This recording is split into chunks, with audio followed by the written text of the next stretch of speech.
kitchen clock is ticking backwards now. A sudden chill inside the summer heat. There is a logic that I can't allow beneath the pavement of a quiet street. It's a strange kind of world. Gravity is losing its hold. It's a strange Chapter 1. The Corpse Outside the Window. The rain had been falling since before sunset, hard enough to erase the road and turn the trees into black smears beyond the lantern glow. By the time the traveler reached the inn, his clothes were soaked through and the old woman at the door had begun sliding the bolt into place. She let him in because no one was supposed to remain outside after dark. That was all she would say, and no one inside corrected her. The building was a wooden box pressed against the mountainside. Its walls breathed with the wind, its floorboards buckled beneath every step, and a loose shutter struck the wall with the patience of a clock. The traveler paid for a corner room. Every other guest had stopped speaking. An hour later, the old woman walked the corridor with a brass bell in one hand and a lantern in the other. She pressed yellow paper above each door. When she reached his room, he asked what the writing meant. "It means stay inside," she said. "It means do not answer anyone who calls your name." The traveler laughed because the alternative was admitting he was afraid. The old woman did not. He woke after midnight to a heavy impact from the courtyard. There was a pause, then another, thump, silence, thump. It was too heavy for a branch and too regular for the wind. Something was crossing the yard, one landing at a time, striking the earth with both feet together. The sound moved from the gate to the stable, then toward his window. The shutter rattled, and the paper above it curled in the damp. He should have left it alone, but instead he raised the shutter by 2 fingers. At first he saw only the courtyard, silver with rain. Then something passed through the darkness below. It wore a long official robe, black with water and dirt. Its arms extended straight ahead, fixed as though the joints had forgotten how to bend. Its face was pale and swollen, and yellow paper marked with red characters hung from its forehead. The figure did not walk. It bent at the knees, rose from the ground, and landed with both feet together. The traveler dropped the shutter and stumbled backward. He told himself he had seen a sick man, a criminal in chains, anything that still belonged among the living. Then the thing struck the wall beneath the window and remained there, close enough that he could hear water dripping from its clothes. Someone whispered his name from outside. The voice belonged to his brother, dead for 11 years. The voice came again, reminding him of a summer beside a river and a promise no one else had heard. He stepped toward the window. The paper above the frame tore loose, and the shutter flew open. The corpse stood inches away, its clouded eyes fixed on the room and its mouth open over blackened teeth. The paper on its forehead snapped in the wind, and the traveler saw that the writing was not random. "Remain still." The command seemed meant for the corpse, though it might just as easily have been meant for him. The body lurched forward, but the sill stopped it. Its rigid arms struck the wall on either side of the traveler, trapping him between them, and it leaned closer with a wet breath. He remembered a warning he had dismissed as village nonsense. The dead did not always see as the living saw. Some followed sound, some hunted warmth, and some sensed the breath itself, the small rhythm that marked a body as inhabited. He closed his mouth and held the air in his lungs. The corpse stopped. Rainwater ran from its chin and the smell of wet earth and decay filled the room. His heart hammered, but it did not move. 10 seconds passed, then 20. Pressure built behind his eyes, his chest tightened, and every muscle demanded the one action that would prove he was alive. The corpse tilted its head. The floorboard beneath the traveler creaked, and the pale face followed the sound. Outside the room, the brass bell rang once. The corpse snapped upright. The old woman stood at the far end of the corridor, barefoot and holding a strip of yellow paper. She rang again, and the corpse turned toward her like a puppet pulled by a wire. The traveler sucked in air, and the creature whipped back toward him. The old woman shouted a command. The paper flew from her hand and struck the corpse on the forehead. Everything stopped, though the body remained half inside the room. Its arms stayed raised, and its mouth stayed open. The old woman approached and pressed 2 fingers against the talisman. She whispered a phrase, then told the traveler not to touch the corpse, not to remove the paper, and never to let it hear him breathe again. Only then did she give the thing a name. Jiangshi. Not ghost, not demon, and not vampire in the form the West would later recognize. The word meant something simpler and more terrible, a stiff corpse, a body that had forgotten it was dead. Chapter 2, Neither Dracula nor Zombie. The easiest way to misunderstand the Jiangshi is to call it a Chinese vampire and stop there. The label gives an English-speaking listener something familiar, but it also pulls the creature toward rules it never followed. A Jiangshi does not need a cape, a coffin, aristocratic manners, or seduction. It does not become a bat or wait for an invitation to cross a threshold. The word itself points elsewhere. Jiangshi is usually translated as stiff corpse, a body hardened by death and somehow forced back into motion. In older usage, the term could refer to a corpse that had not decomposed, especially one exposed, improperly buried, or found far from home. Stories eventually asked, what if that rigid body moved? That is why the creature travels as it does. A corpse locked by rigor mortis cannot stride naturally, bend its arms, or turn its head with ease. If it moves at all, it must move badly. The zombie comparison also fails. A zombie is usually a ruined appetite, driven by infection, sorcery, or hunger for flesh. The Jiangshi is often more intact. It may still wear the clothing of its former station, and its body may remain strangely preserved. The body has returned, but the person may not have. Its hunger is different as well. Modern films sometimes give the Jiangshi fangs or show it drinking blood, especially after Western vampire imagery became familiar in Asia. Earlier traditions more often describe the corpse draining qi, the vital energy separating the living from the dead. It is a dead body stealing the force that belongs inside a living one. Qi can mean breath, vitality, energy, or the animating principle of the body. The traveler in the inn was told to stop breathing because breath was not merely noise.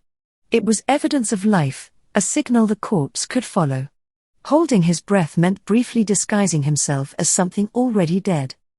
There was never one accepted explanation for how a Jiangshi arose.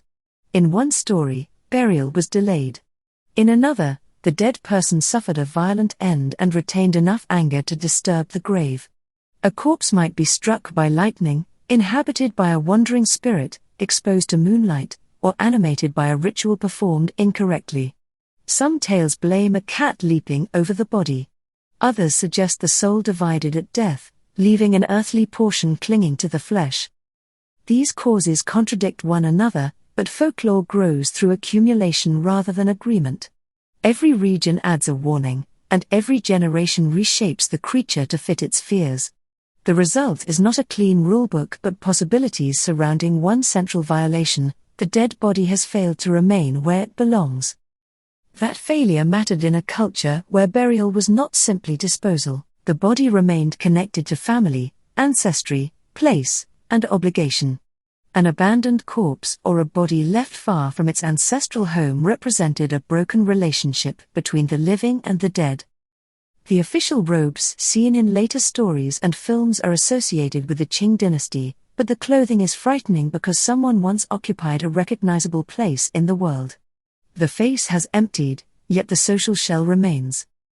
That makes the Jiangshi less romantic than Dracula and more personal than a crowd of zombies. Dracula is an outsider entering the community. Zombies are usually the community collapsing at once. The Jiangshi is one body that should have been mourned, transported, buried, and remembered correctly. Its return exposes a failure belonging to the family, the village, or the ritual specialist maintaining the boundary. Even the paper talisman on its forehead is often misunderstood. It is not decoration announcing that the monster is Chinese. Written charms could carry commands, protections, invocations, or a ritual master's authority. Placed on the corpse, the paper represents an attempt to control what has escaped control. It tells the body what it must do. That distinction gives the creature its strangest quality. A vampire is destroyed. A zombie is put down. A jiangshi may instead be restrained, redirected, or returned. The goal is not always to defeat the dead but to complete the unfinished work surrounding them. Before the hopping corpse became a movie monster, it was a problem of improper endings. Someone died badly, too far away, without the correct rites, or under circumstances that left the body unsettled. The horror began after death, but its cause belonged to the living. In the mountains, where roads were narrow and families still expected their dead to come home, that cause led to one of the strangest occupations ever attached to a legend, the men set to drive corpses through the night. Chapter 3: The Dead Must Be Brought Home. In the mountains of western Hunan, death could create a problem measured in hundreds of miles. A laborer might leave his village for a mine, a military unit, a river port, or a distant city. If he died there, his family faced more than grief. They had to bring him home. Burial in ancestral ground mattered deeply. A body left among strangers had been separated from its family and from the landscape to which it belonged. Yet transporting a corpse over steep roads was expensive, dangerous, and sometimes impossible. Heat accelerated decay, inns might refuse a funeral party, and narrow paths left little room for coffins or carts. From that practical difficulty came the legend of the corpse drivers. They were said to be ritual specialists who traveled only after sunset, guiding the dead through remote valleys while ordinary people slept. A procession might include 2 living men and several corpses dressed in long robes, each with a paper charm fixed to its forehead. A bell warned travelers to clear the road and families to bring children and animals indoors. The corpses did not walk. They advanced together, rising and falling as though pulled by the same unseen force. Their arms stretched forward, their heads sagged beneath broad hats, and their feet struck the earth in a single unnatural rhythm. The driver at the front rang his bell and called commands into the dark. Another followed behind, watching for a fallen charm or a body that had slipped out of line. Before dawn, the procession stopped at hidden lodgings where the corpses could be kept away from sunlight and curious eyes. Legends also described apprentices being tested before they were trusted with the work. A master might send a student into a cemetery at midnight, require him to carry a heavy load across difficult ground, or order him to retrieve an object without looking behind him. Courage mattered, but so did balance, strength, and obedience. In the supernatural version, the specialist restored just enough movement to complete the journey. He did not bring back the person or return the soul. He commanded an empty body for a limited purpose, controlling it with charms, bells, and ritual words. Once the corpse reached its home, the charm was removed and the body became still again. That made the corpse driver both protector and threat. He helped families complete the proper rites, but he also knew how to make the dead move. If his concentration broke or a talisman fell away, one of the bodies might escape his control. The man hired to prevent a haunting was always close to causing one. A more practical explanation proposes that corpses were tied upright to long, flexible bamboo poles carried by men at the front and rear. As the bearers walked, the poles bent and rebounded. From a distance, especially by lantern light, the bodies would seem to hop under their own power.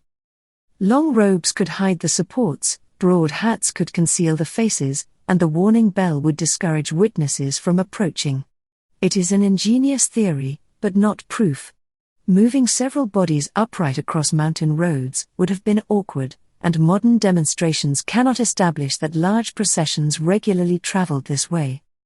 Other explanations are less dramatic. Bodies may have been carried in coffins at night because the air was cooler, packed with preserving materials, or even dismembered for transport and reassembled before burial. Families receiving the dead might not have been told every physical detail. A ritual specialist could offer secrecy, dignity, and a story easier to bear than the realities of moving a corpse over great distances. The legend survived because no single explanation replaces the others. Practical transport, funeral custom, fear of restless bodies, and local storytelling may all have contributed. One strange procession seen in darkness could be retold for years, gaining another corpse, another bell, and another impossible movement each time. The landscape helped the story grow. Mountain roads twist, lanterns reveal only fragments, and darkness turns ordinary motion into something uncertain. A robe sways, a pole bends, a pale face appears beneath a hat, and the procession vanishes before the observer can understand what he has seen. At the center of the tale is a duty owed to the dead. The corpses are moving because someone loved them enough, feared them enough, or respected tradition enough to bring them home. The horror begins when the journey is interrupted, the ritual fails, or the body refuses to become still. Corpse-driving stories gave the Jiangxi a road to travel. Chinese supernatural literature would give it something more dangerous: freedom. Chapter 4: What the Scholars Would Not Discuss.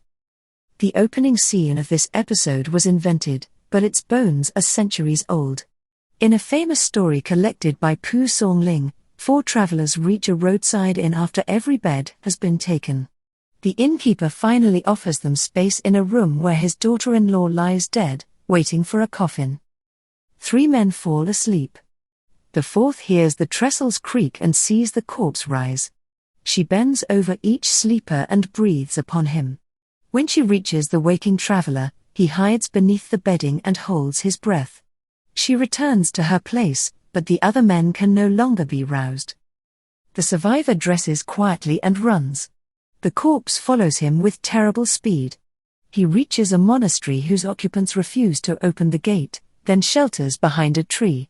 Man and corpse circle the trunk until she lunges with both arms.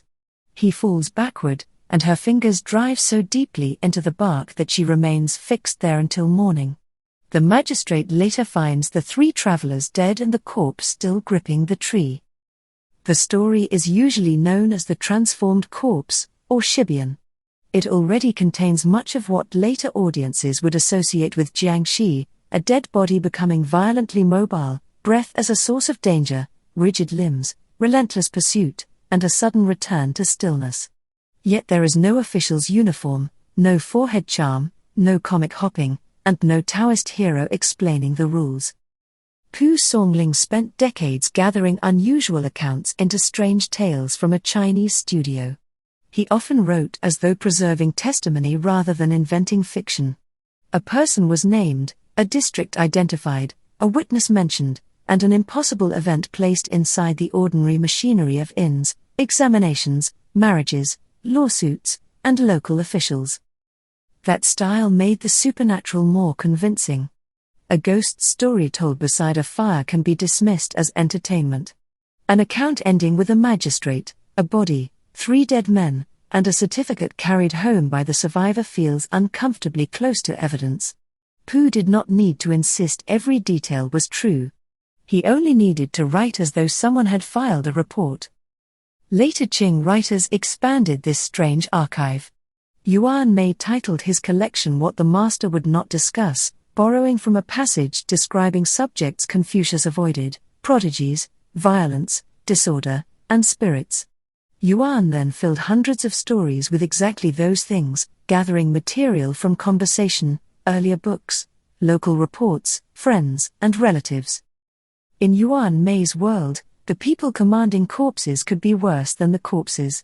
One tale describes a sorcerer who threatens victims with animated bodies and uses terror as extortion. The corpse is no longer merely an accident of bad death or failed burial. It can become a weapon, meaning the real monster may be the living person who understands the ritual and chooses to abuse it.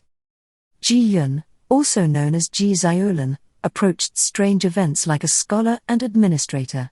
His notes of the thatched abode of close observations assembled roughly 1,200 accounts, many attributed to named friends and officials. He did not always accept the supernatural explanation offered to him, but he rarely discarded the event. Instead, He weighed possibilities and tried to determine what kind of thing had occurred. This encouraged readers to treat jiangshi almost as a category that could be studied. A newly dead person might revive because some portion of the soul had not departed. An older corpse might remain undecayed, absorb energy, and become more powerful. Some could move only awkwardly. Others might run, attack animals, grow hair, or eventually fly. These classifications were never one official mythology. Pu Songling, Yuan Mei, and Ji Yun were collecting a changing body of tales, not writing an instruction manual. Their accounts disagree because they came from different regions, decades, witnesses, and traditions. The inconsistencies show the creature being assembled. Literature changed the stiff corpse in a way mountain legends could not. Corpse drivers had given it movement, ritual control, and a reason to travel. Writers allowed it to escape the procession, enter the inn, choose a victim, and continue hunting after every sensible person had fled. Readers no longer needed only to be told that a corpse might rise. They wanted to know what caused it, what it could become, and how anyone unfortunate enough to meet one might survive. The proposed answers involved mirrors, bells, blood, wood, rice, sunlight, animals, and written charms. They contradicted one another, but agreed on one point: when the dead began moving, preparation mattered more than certainty. Chapter 5: How to Stop a Hopping Corpse. Once writers allowed the jiangshi to leave its grave and pursue the living, another question became unavoidable. What could stop it? There was never one answer. Its defenses came from religious practice, household custom, folklore, literature, and eventually Hong Kong cinema. They do not form one ancient system, but a toolbox assembled over centuries. The most recognizable object is the yellow paper charm fixed to the corpse's forehead. In popular imagery, one strip halts a jiangshi in mid-leap. The charm belongs to the broader tradition of fulu, written talismans carrying ritual authority through characters, diagrams, seals, and invocations. The paper is not powerful merely because it has writing on it. It must be prepared and used by someone with the proper knowledge. Depending on the story, it may immobilize the corpse, command it to follow, or restore control after it breaks loose. Removing it does not kill the jiangshi. It cancels the order. The corpse is therefore not always an enemy to be destroyed. It is matter that has escaped its assigned condition. A ritual specialist places it under authority, then returns it to the grave. Bells serve a related purpose. They warn people away from a funeral procession or guide corpses traveling at night.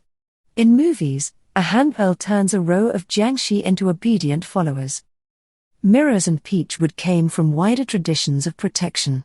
A polished surface could reveal a creature's true condition or reflect harmful influence away from the living. Peachwood repelled malign forces. Neither defense was invented for the hopping corpse, but both entered its mythology. The rooster's cry marks another boundary. Night belongs to concealed things, while the first call announces the sun. In stories collected by Yuan Mei, evil beings withdraw at the rooster's call. Other remedies are more physical. One account recommends driving 7 jujube seeds into points along a corpse's back. Fire destroys a body that cannot be restrained. Animal blood may be mixed with ink or applied to thread, weapons, or charms. Then there is glutinous rice, the defense most viewers remember after the paper charm. Tossed onto a jiangshi, it burns or repels the creature. Pressed into a wound, it may draw out the corruption left by a bite. Ordinary rice will not do, a distinction that becomes suspense and comedy in Mr. Vampire. Claims that sticky rice was always a universal remedy should be treated cautiously. Rice carried ritual importance, and older tales associate grains with protection from dangerous corpses. The elaborate rules familiar today owe much of their consistency to 20th century entertainment. Cinema made scattered materials behave like technology. The same is true of holding one's breath. It appears in older corpse stories, including the traveler who survives by hiding his breathing from a risen body. Films turn it into a rule: the jiangshi cannot locate anyone who suppresses the sign of life. Survival depends on an action the body cannot sustain. Another popular obstacle is the raised wooden threshold. A corpse with stiff legs cannot step over it, so the barrier keeps the creature outside. Thresholds could protect a household boundary, but the rule also works as comedy. The jiangshi can cross miles of darkness yet be defeated by 6 inches of carpentry. Taken together, these defenses can look random: paper, bells, mirrors, wood, birds, seeds, blood, breath, rice, and sunlight. Their shared purpose becomes clearer when we stop treating the jiangshi as merely an animal with weaknesses.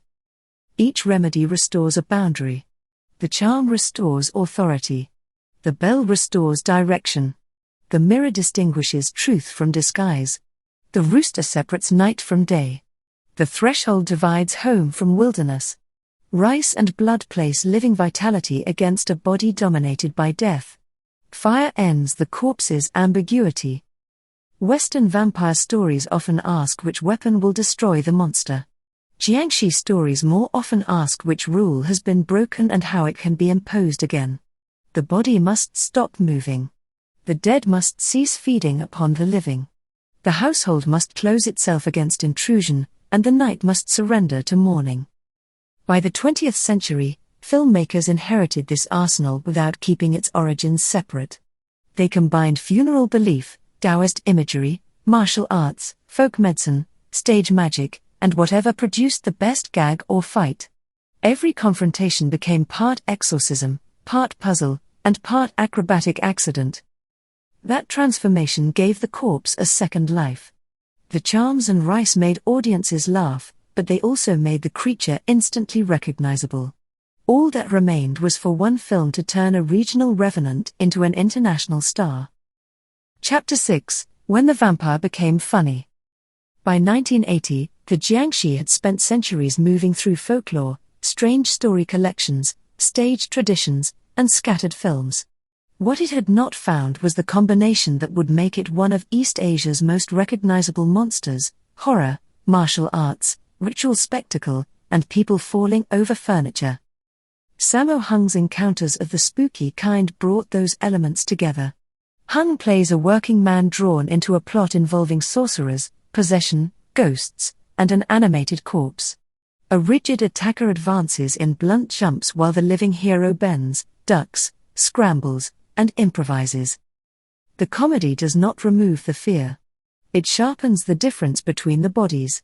The hero is flexible but vulnerable, while the corpse is awkward but almost impossible to discourage. A monster that cannot walk naturally is funny until every ridiculous leap brings it closer. The defining explosion came 5 years later. Ricky Lau's Mr. Vampire arranged jiangshi legend into a form audiences could recognize immediately. A corpse is unearthed after an inauspicious burial, revives, and begins spreading death while a Taoist master and 2 unreliable pupils attempt to contain it.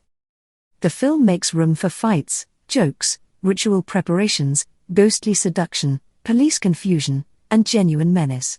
Rice, breath-holding, charms, bells, swords, and ritual gestures become an action vocabulary. The audience learns the rules while watching characters misunderstand them. At the center is Lam Ching Ying as the stern priest usually called Master Cow or Uncle Nine.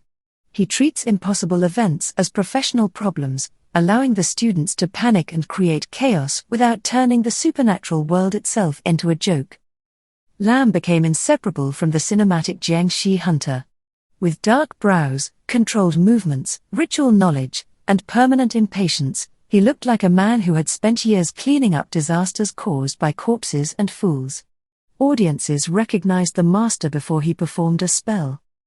Mr. Vampire became one of Hong Kong's 5 highest-grossing films of 1985 and triggered sequels and imitations. Later films added jiangshi families, child corpses, rival priests, ghost romances, police stories, and elaborate magical battles. The creature spread beyond Hong Kong. Taiwanese productions placed children at the center, making the jiangshi frightening enough for suspense but familiar enough to become a mascot. In Japan, it became the kainshi and entered television, toys, and games. Success fixed the monster's image. The Qing robe, round hat, pale face, extended arms, forehead talisman, and two-footed hop became a visual sentence understood at a glance. Details that had varied from story to story hardened into a costume, much as Dracula's evening clothes came to represent Western vampirism. This standardization had a cost. The Jiangshi became separated from the anxieties that created it: burial far from home, divided souls, failures of family duty, and bodies left outside proper ritual order. What remained was wonderfully usable. Put a charm on its head and it freezes. Remove the charm and everyone runs. By the mid-1990s, repetition exhausted the cycle. Too many films used the same priests, props, jokes, and attacks without finding a new reason for the corpse to rise. Other forms of fantasy and horror took over, and the Jiangshi returned to the margins without disappearing. Later revivals looked backward. Juno Max Rigor Mortis in 2013 reunited performers associated with the old cycle and treated its imagery as mournful and haunted by cinema itself. Games, animation, costumes, and internet culture kept the creature visible to people who had never seen the films that established its modern form. That survival explains why the hopping vampire works. It can be comic without becoming harmless and culturally specific without remaining trapped in one period. Its movement is ridiculous only from a safe distance. In a dark room, the sound of both feet striking the floor would erase the joke. Return to the traveler at the inn.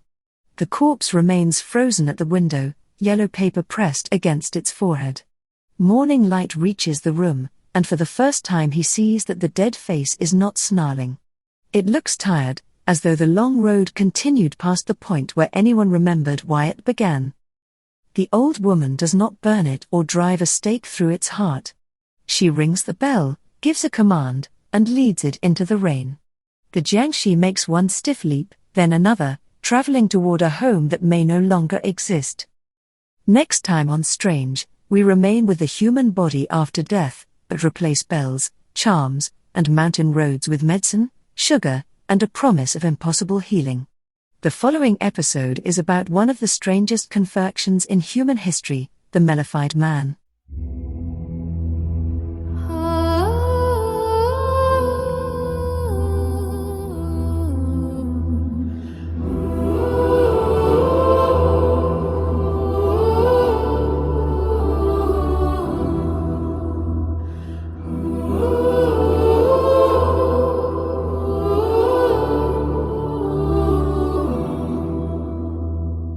The kitchen clock is ticking back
It's a strange kind